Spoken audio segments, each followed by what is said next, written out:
Hey guys, it's Hannah Pride and thank you for tuning into my channel. I'm here helping you navigate the Emaar Oasis community and showing you how to build a property portfolio here in Dubai. This video is all about the difference between Mirage and Lavita mansions in the Emaar Oasis. Most people don't know the difference but are looking for that grand, large-scale property in the Oasis. This might be the first video you've watched of the Oasis, so let me break it down. The Emaar Oasis is located on 100,000 square meters of land. That's bigger than Monaco and is the same size as Dubai Hills. However, it's only got 3,500 residences, which is just villas and mansions, whereas Dubai Hills has over 27,000. Really, especially the Mirage and the Oasis, is accommodating the 0.025% of Dubai's population. They're rare, they're unique, and their sizes are just enormous. There's only 3,495 units here in Dubai,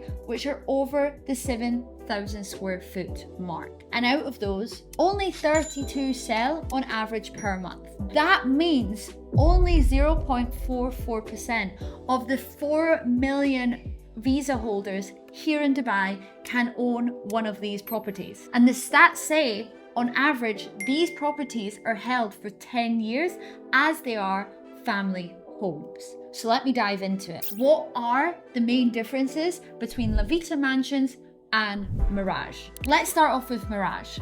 This was the second phase to be launched in the Emaar Oasis community right after Palmyra. What's unique about Mirage is there's only 204 properties within the whole community. Personally, if you look through the master plan, it's one of my favorites with the lagoon flowing straight through it. The 6 beds sit mainly on the front of the lagoon with the 5 beds in the little cluster areas. Now, if you compare that to the newer launches, Maeve, Palace, Address, these all have 4, 5 and 6 beds and all have over 350 units per cluster. Whereas the early phases really were built to be special. They were unique. They had limited availability.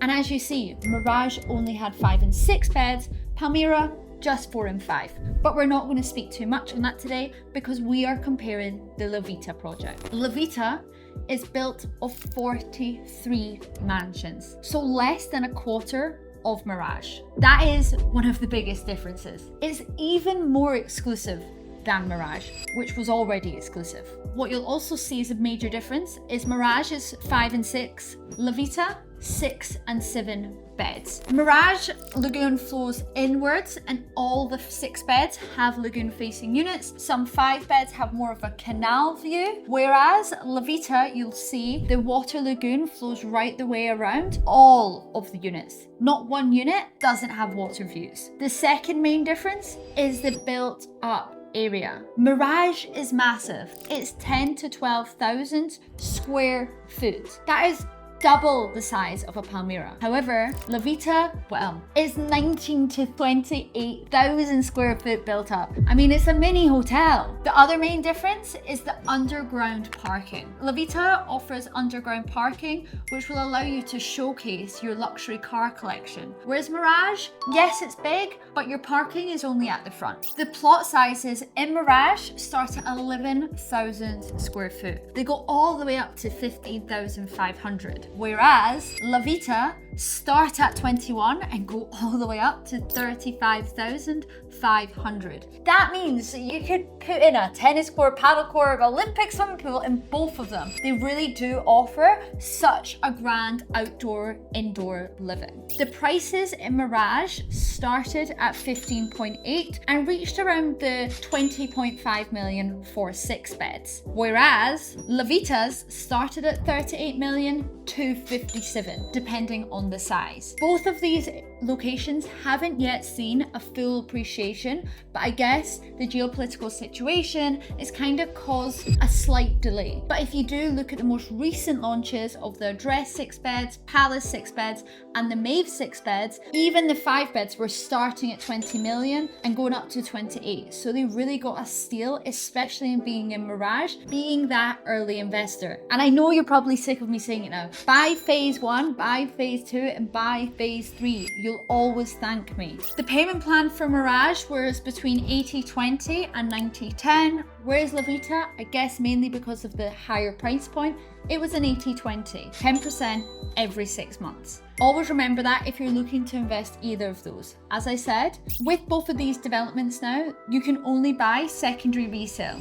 That means you're required to pay 57% as a minimum to take over the property. You will then also have to pay 10% every 6 months until handover, which is something to always think about if you are planning on investing. As a final line, the difference between Lavita and Mirage is your Lavita investors, well, they're high-end luxury investors. They're the people that would live in Fairways Dubai Hills or even Emirates Hills. They're absolutely massive. The underfloor parking is really what makes them special, and every unit having full lagoon views. Mirage, well, that's your entry-level mansion in the Oasis community. But to be honest, looking at them both, they're both spectacular, and the whole of Emaar Oasis is unique. It's just if you want that slight more uniqueness and large scale, go for the Lavita. If you are looking to invest in either of these developments or want an in-depth floor plan and comparison of Lavita and Mirage, comment below and I'll send you over a breakdown in an email.